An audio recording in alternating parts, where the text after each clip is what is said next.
2024ಕ್ಕೆ ಒಂದು ಸುತ್ತೋಲೆ ಹೊರಡಿಸಿದೆ ಸರ್. ಹೆಸರಾಯಿತು ಕರ್ನಾಟಕ, ಉಸಿರಾಗಲಿ ಕನ್ನಡ ಅಭಿಯಾನದಲ್ಲಿ ಎಲ್ಲ ಟ್ಯಾಗ್ ಹಾಕಬೇಕು ಅಂತ ಆಗಿದೆ. ನಿಮ್ಮ ಇಲಾಖೆ ಮಾತ್ರ ಆಗಿದೆ. ಆದರೆ 56 ಇಲಾಖೆ ಇದೆ ಟೋಟಲ್. ಯಾವ ಇಲಾಖೆಯವರು ಹಾಕಿಲ್ಲ ಸರ್.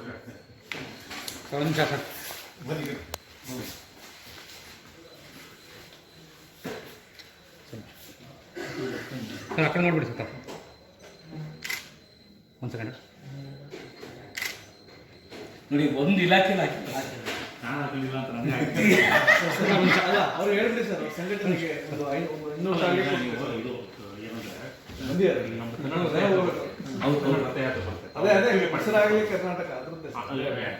ಟ್ಯಾಗ್ ಹಾಕಬೇಕು ಅಂತ ಆದೇಶ ಹೊರಡಿಸಿದ್ದಾರೆ.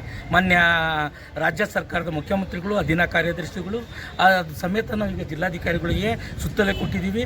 ಆದರೂ ಈಗ 1 ತಿಂಗಳು 2 ದಿನ ಆದರೂ 56 ಇಲಾಖೆಯಲ್ಲಿ ಒಬ್ಬರು ಕೂಡ ಕನ್ನಡದ ಟ್ಯಾಗ್ ಅಂದರೆ ಕನ್ನಡದ ಕೊರಳಪಟ್ಟಿ ಯಾರೂ ಹಾಕಿರಲ್ಲ. ದಯವಿಟ್ಟು ಹಾಕಿ ಅಂತ ಹೇಳಿದ್ದೀವಿ. ಅದರದ ಚಾರ್ಜ್ ಏನಿದೆ 20 ರೂಪಾಯಿ ಅಷ್ಟೇ. ಆದರೆ ಇವರು 20 ರೂಪಾಯಿಗೆ ಕನ್ನಡದ ಬಗ್ಗೆ ಅಷ್ಟು 20 ರೂಪಾಯಿಗೆ ಗೌರವ ಇಲ್ವಾ ಕನ್ನಡಕ್ಕೆ?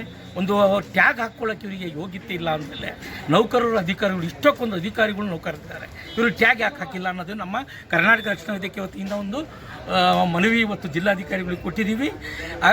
1 ವಾರ ಗಡುವು ಕೊಟ್ಟಿದ್ದೀವಿ. 1 ವಾರದಲ್ಲಿ ಇವರು ಯಾವುದೇ ಕಾರಣಕ್ಕೂ ಯಾವ ಇಲಾಖೆಯಲ್ಲಿ ಯಾರು ಹಾಕಿರಲ್ಲ ಆ ಇಲಾಖೆಯ ಮುಂದೆ ಕರ್ನಾಟಕ ರಕ್ಷಣಾ ವೇದಿಕೆ ಶಿವರಾಮೇಗೌಡರು ಬಣದ ವತಿಯಿಂದ ಪ್ರತಿಭಟನೆ, ಆ ಇಲಾಖೆಯ ಮುಂದೆ ಪ್ರತಿಭಟನೆ, ಉಗ್ರವಾದ ಪ್ರತಿಭಟನೆ ಮಾಡ್ತೀವಿ.